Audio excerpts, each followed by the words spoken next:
This is why you should never stay in sketchy motels. In 2005, a young woman on a solo road trip across the country decided to stop for the night. The first place she sees is the Mountaintop Motel. It looked pretty cheap, but she was tired, so she said good enough. The check-in guy eyed her up and down very uncomfortably and then asked her if she was traveling alone.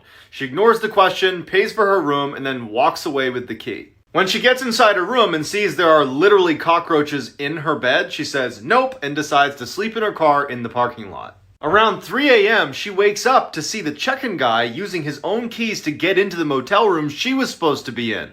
A few minutes later, he storms out and slams the door and starts walking towards her car. Terrified, she hides under her blanket as the man tries to open her car doors but can't and walks away. She speeds off and calls her friend and asks her to look up the address of Mountaintop Motel so she can give it to police. Her friend's quiet for a second and then just says, "The Mountaintop Motel closed a week ago." Yes, this really did happen. In 2015, a man woke up to a strange post-it note sitting on his desk. On it was a to-do list that he didn't recognize in handwriting that didn't look like his. Since he was up late the night before doing some work, he assumed he must have written out the list when he was half asleep and kind of forgot about it, so he just crumples it up and throws it away. 2 weeks later, he wakes up to dozens of these post-it notes all over his wall, and they're all blank except for one that in the same weird handwriting says, "Our landlord isn't letting me talk to you." Now feeling totally freaked out that some crazy person is crawling around his apartment at night, he starts looking for signs of a break-in, but there aren't any. Instead of calling the police, he shares his experience on Reddit asking for help, and one user's comment literally saves his life. Turns out the man was writing the notes to himself and then forgetting, because his brain was slowly dying due to a carbon monoxide leak that was only discovered because a user suggested he install a detector. Time about my toxic ex-boyfriend that I met in therapy. Little background information. I was a part of this therapy group where you would go every week and talk about your feelings. Well, I saw this really cute kid, so I wrote down my Snapchat and gave it to him. He added me back, and then we started dating like a week later. And for the first 2 or 3 months, everything was going smooth. And then he became really toxic and controlling. Like, he would always go through my phone, and any guy that I had a streak with, he would accuse me of cheating on him with them. And it got to the point where he was literally so clingy. Like, every second of every day he wanted to FaceTime, he had to be talking to me. I had to have my location on. And I would explain to him that I needed my space, but he literally just did not get the hint. So by this point, we were literally on and off all the time. And anytime that I broke up with him, I would block him because I didn't want to think about him. But he started calling my parents and complaining about me. So they blocked him. And then he tried being friends with my brother to get to me.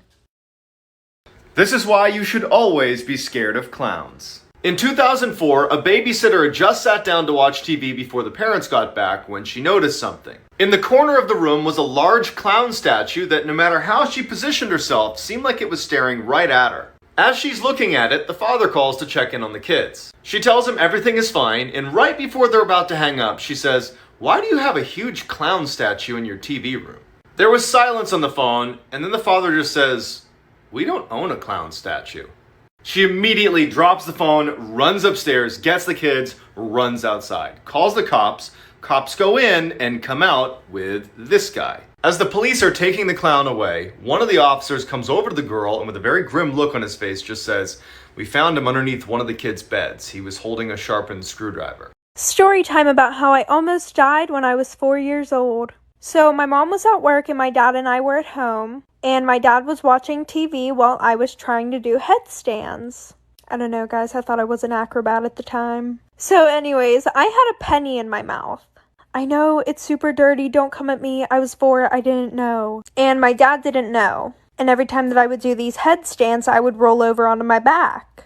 Well, I rolled over and I started choking. And my dad looks over and I'm laying on the floor literally like freaking dying. He's freaking the hell out. So he calls 911 and I got rushed to the hospital in an ambulance. And the penny was sticking straight up at the time, so nobody was really worried about getting it out right then and there. And my throat was like holding that penny in place, so no, my dad couldn't do the Heimlich or whatever the heck it's called. Well, the penny flipped. And I stopped breathing and everybody was freaking out and they had to hurry up and get it out before I died.